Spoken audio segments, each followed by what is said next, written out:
the first attempt to make a neuron, this still, it's pretty controversial that neural network or deep network is a model of brain or is not a model of brain. I don't know. Personally, I don't believe that it's a model of brain. I think it's quite different from us, You can teach a kid difference between table and chair with one example. So this is chair, this is table. With one example, they learn. You can teach them the difference between digit 2 and 3 with one example. But when you want to teach neural network or deep network, this difference, you need 1 million examples. So I really don't think, don't see really a reason that we believe that it's a model of brain. Maybe a very simple model. I don't know. I don't know much about biology to judge this. But anyway, it's quite controversial. But the story starts from attempt of some researchers to mimic brain and to mimic neuron. So how we can make a neuron. So the first attempt was in 1943. It's also interesting to know the area of people who have been contributing in this. So in psychology, in logic, not just computer scientists and statisticians. So they basically made a neuron at that time in 1943. What they made is what we call it today logical gates, or logical circuit. So basically what they made as neuron is and or not. It's an electronic device which can simulate one of these logical operations. That was 1943.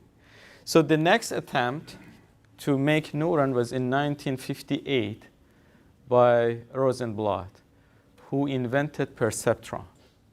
Perceptron is not logical gate. It basically is simply, when you have a data point, it's gonna find a weighted sum of each feature or each variable of this data point. So you're going to find a weighted sum. These are weights, will be multiplied. And then you are going to apply sine function to this weighted sum. Okay? So basically, if the result of this weighted sum is negative, after applying this sine function, it's going to be -1. Otherwise, it's going to be +1.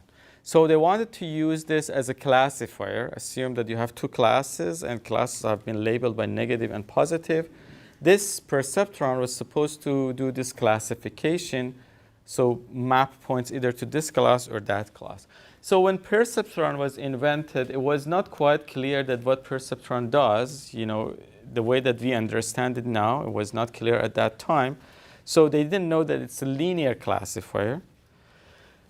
It was a general belief that, they invented, they solved artificial intelligence.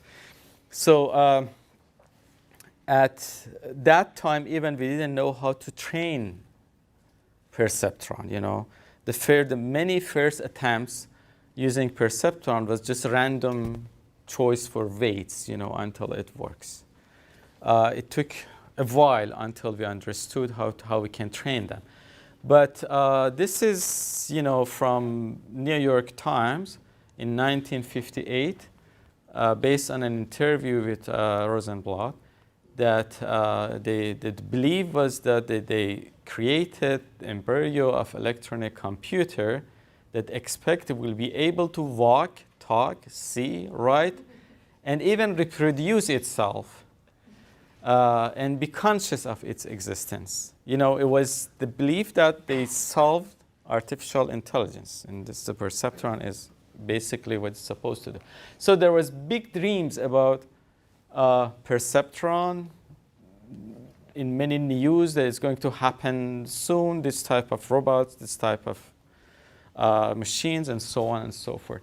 So 1958 until 19... okay, that was in 1958. So if you compare these two types of attempts for making perceptrons, the first attempt, according to some biologists, is closer to what's happening in real neurons in the brain. But neural network is based on the second attempt, is based on perceptron. It's not based on logical gates. It's based on perceptron. So perceptron is building blocks of neural network, or also deep network.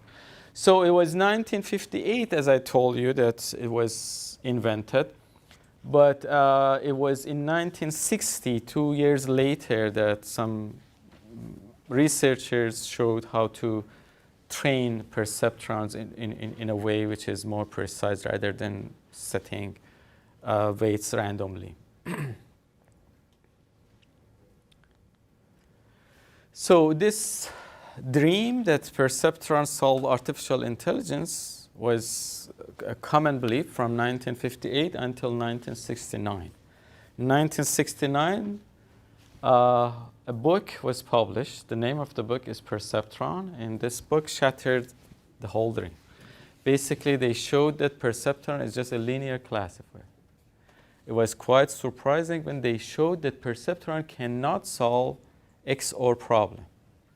I mean, if you have a problem such that, you know, there is one class like this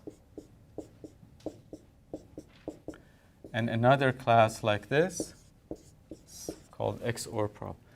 So they was very surprised that perceptron cannot do this problem because they were not aware that it's just a linear classifier. So yeah, by one line you can't make separation here. So so that was quite influential book. But this book had some sort of, propagate some sort of misconceptions of the book as well. You know, some people, even you can see it in many papers now, claim that this book and this researchers showed that even different layers, multi-layers of perceptron cannot solve this problem. It's not in that book, you know. This book doesn't claim so. But it became a common belief that even with multi-layers of perceptron, you can't do this. Okay? So it changed the perception toward perceptron quite significantly, this book. Still, many researchers tried to use multi-layers of perceptron, but it was not clear how to train multi-layers. So by that time, we knew how to train perceptron, but it was not clear how to train multi-layers of perceptron, how we can adjust weights in an efficient and systematic way. In starting 1969, many people invented and reinvented again backpropagation algorithm independently. So if you look at the literature, there are many people who claim that they did backpropagation, and they are right, but they did it like independent from each other in different years. Even, besides the claims that are quite popular, there are claims that, you know, it was in the literature in Russia way before that. There's a claim that it was in French literature right before this. But anyway, starting 1969, many people invented and reinvented backpropagation, and they started to apply backpropagation to multi-layer perceptrons, which is also called neural network. And it was quite successful in many applications, so neural network became quite important in 1980s, up to 1980s.